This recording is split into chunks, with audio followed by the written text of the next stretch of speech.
Some of you may be asking how we came to the theme for this year's MPAC convention, Bridging the Divide, Race, Religion, and Politics. I don't think it takes a genius to see that our country is suffering one of the worst divisions that we have suffered from for a long time. Not since the Vietnam War, and probably not since the Civil War.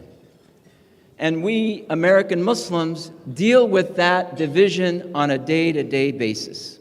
There are days when I will read about MPAC and myself, and in the same article or on social media, I am called a government collaborator bowing to white supremacy, or a Salafi jihadi infiltrating the American government. I am being attacked by both extremes. And that is actually the definition of a moderate when you're being attacked by both extremes. And MPAC believes in holding on to the middle ground, to the middle way. It is not daring to be a fan of the far right or the far left. It is daring now to take the middle ground. And we don't take kindly to intimidation, fear tactics, or silencing by anyone. We basically ignore, and then sometimes we counter by exposing the bigotry and rigidity of those who attack people that take a position based on their conscience. Because our Constitution, our Quran, our religions of America demand one thing first and foremost, and that is freedom for everyone, freedom and justice for all. The political and religious wars that some groups are fomenting have no winners, only losers. And we, American Muslims, and those who work with us, will not win with more political power. We will win with moral authority, seeking moral truths. It is not enough to talk about having halal food in our restaurants and our dietary needs. It is important now to have a halal way of behaving with one another in terms of the interaction that God has ordained. Now, the president, and he's not the only president, other presidents have done the same thing, but President Trump went to the Middle East looking for religious tolerance.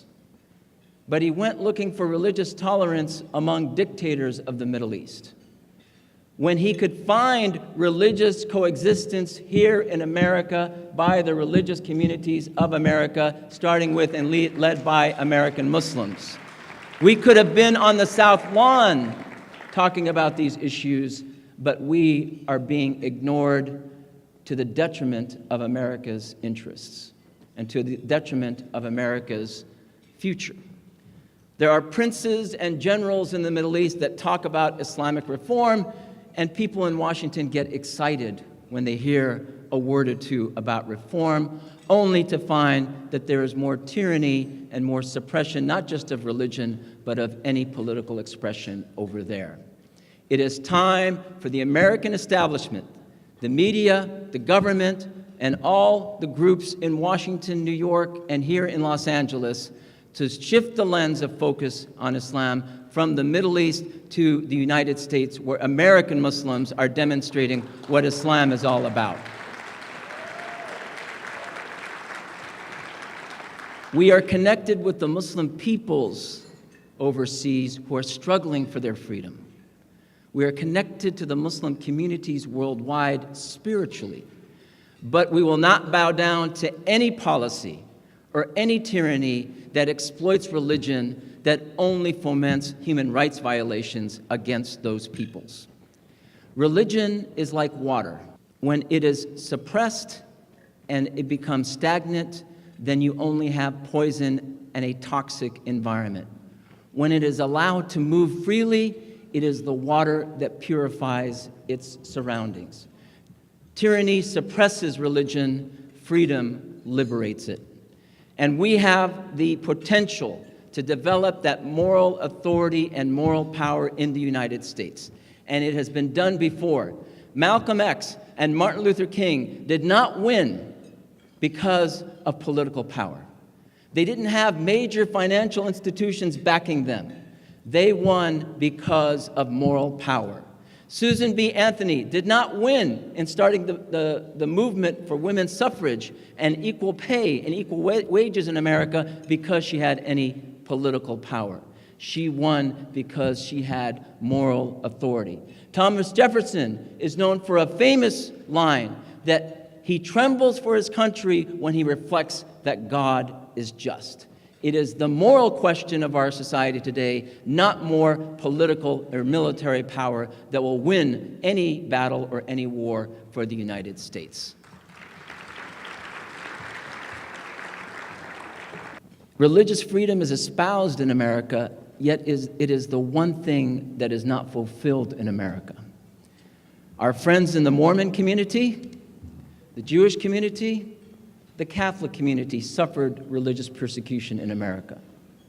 We American Muslims are going through the same trial of winning our rights and demanding that America should be represented by the values which we espouse, not the political interests of special interest groups in Washington.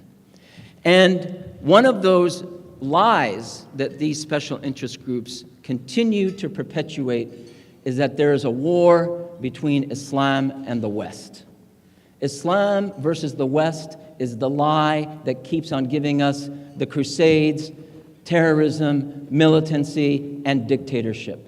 It is time to show that Islam not only reconciles with Christianity and Judaism in America, but Islam in the West can be a vibrant, effective, integral part of America that can enrich not only our pluralism, but also make it more prosperous for all Americans.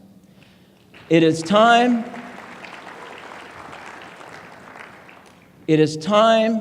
to show that we have American Islamic political thought that is authentic in Islam and authentically American. That is what MPAC is about, offering the voice for what American Muslims are all about. And whether we get attacked by the left or the right, or whether we get attacked by our co-religionists or people from the outside, if we believe in this struggle for defining Islam in America for America, we believe that the cost is worth it. As the Quran says, يا أيها الذين آمنوا كونوا قوامين بالقسط شهداء لله ولو على أنفسكم أو الوالدين والأقربين.